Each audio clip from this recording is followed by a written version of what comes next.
Friends. Welcome back to our channel. நான் என்னோட கிச்சன்ல மேக் ஓவர்லாம் பண்ணி ரொம்ப நாள் ஆயிருச்சு. என்னோட கிச்சன் கவுண்டர் டாப்பே கொஞ்சம் சின்னதா தான் இருக்கும். அதனால அதுக்கு ஏத்த மாதிரி ரொம்ப இடம் அடைக்காம ஒரு சில ஆர்கனைசர்ஸ் எல்லாம் நான் நெஸ்ட் ஏஷியாலேருந்து வாங்கியிருக்கேன்.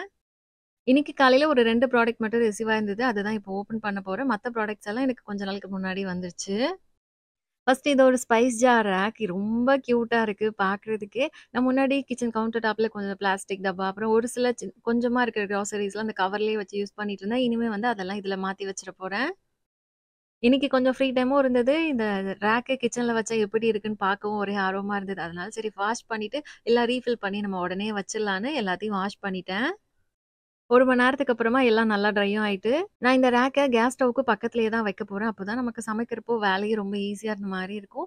பெரிய ஜார்ஸ்லலாம் வந்து மிளகாய் தூள், உப்பு, கரம் மசாலா இது 3ம் வந்து போட்டு போறேன். ஏன்னா குவான்டிட்டி கொஞ்சம் நெறைய பிடிக்கும்.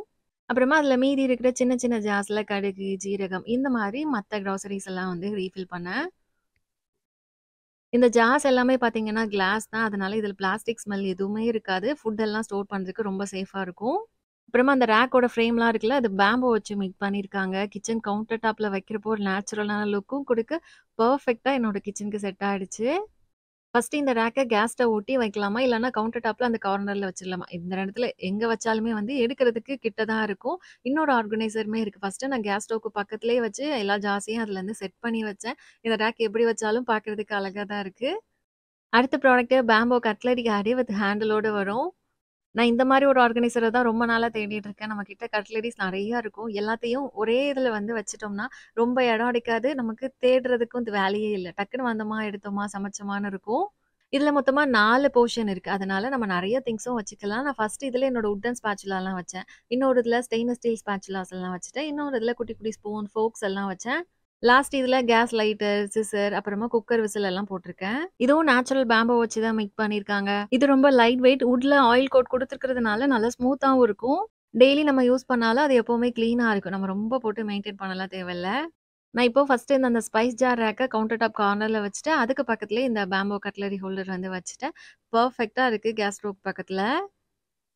என் ஹஸ்பண்ட் இப்போ ஒரு லாஸ்ட்டா ஒரு 1 மந்தாவே ரெகுலரா நட்ஸ் சாப்பிடுவாங்க. அத வாங்கிட்டு வந்து அந்த அந்த கவர்ல அப்படியே வந்து வச்சிருப்பாங்க. சம்டைம்ஸ் அந்த கவருக்குள்ள எறும்பெல்லாம் வேற போயி நட்ஸே வேஸ்ட் ஆயிருது. அதனால நான் நல்ல ஒரு ஏர் டைட் ஜார் வாங்கலாமான்னு பார்த்துட்டு இருந்தேன். நெஸ்ட் ஏஷியால இருந்து அதனால இந்த ஒரு 4 கிளாஸ் ஜார் செலக்ட் பண்ணியிருந்தேன். இந்த ஜார்ஸ்ல நல்ல ஏர் டைட் லாக் இருக்கு. அதனால நம்ம நட்ஸ் இது உள்ள போட்டு வச்சுட்டோம்னா, அதோட ஃப்ரெஷ்னஸோ, கிரன்ச்சினஸும் போகாது. ரொம்ப நாளைக்கு அப்படியே இருக்கும். இந்த ஜார்ஸ நம்ம ஃப்ரிட்ஜ்லனாலும் வச்சுக்கலாம், வெளிலனாலும் வச்சுக்கலாம். வெளில வைக்கிறது தான் நல்லது. அப்பதான் நம்ம பார்த்த உடனே சாப்பிடுவோம். நான் இப்ப இதுல நட்ஸ் போட்டு வச்சிருக்கேன்.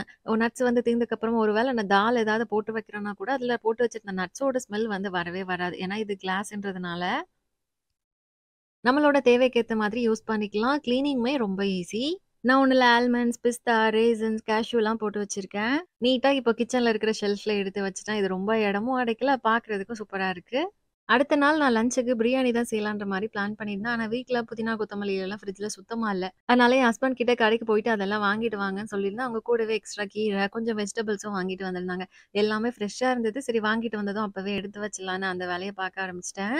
நான் இப்ப கொஞ்சம் நல்லா பிரேக்ஃபாஸ்ட், லஞ்ச் 2மே காலையிலேயே சமைச்சுருவேன். அப்பதான் எனக்கு மதியத்துக்கு மேல கொஞ்சம் ஃப்ரீ டைமும் நெறைய இருக்கிற மாரி இருக்கும்.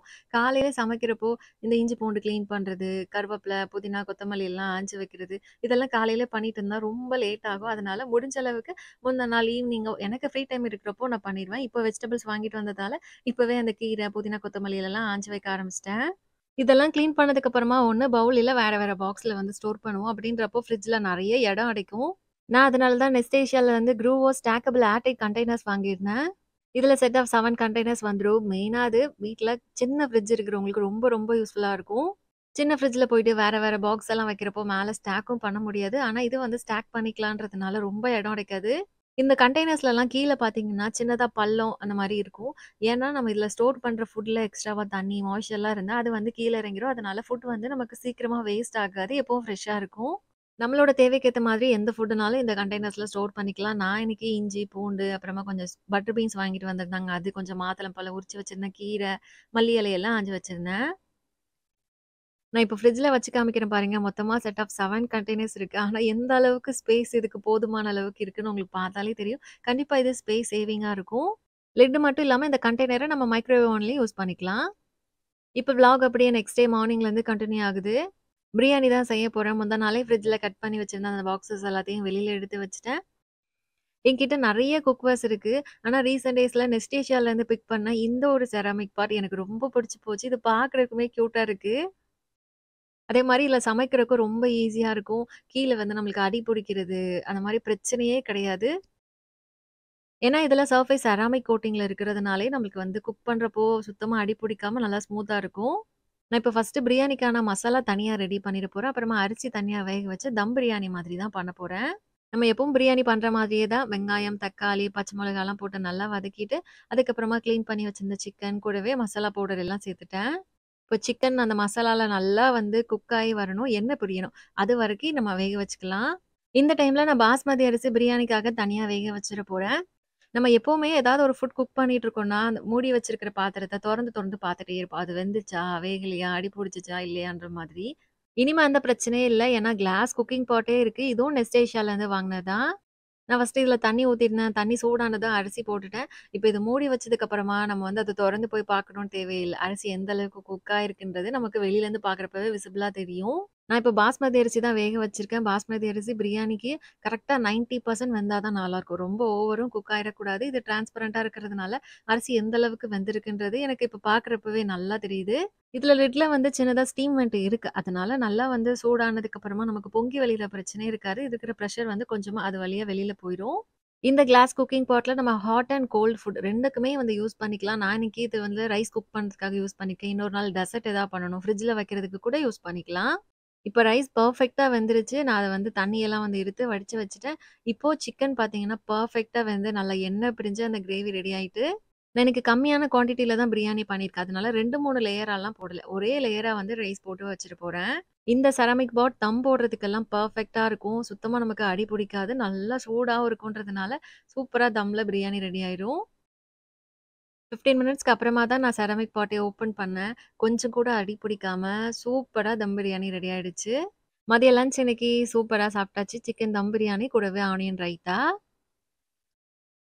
பிரியாணியே கொஞ்சம் ஹெவியான ஃபுட் தான். ஆனாலும் சாப்பிட்டதுக்கு அப்புறமா ரெஃப்ரெஷிங்கா ஏதாவது ஜூஸ் குடிச்சா நல்லாருக்கும்னு தோணுச்சு. அதனால பைனாப்பிள் ஜூஸ் தான் டக்குன்னு ரெடி பண்ணிட்டேன்.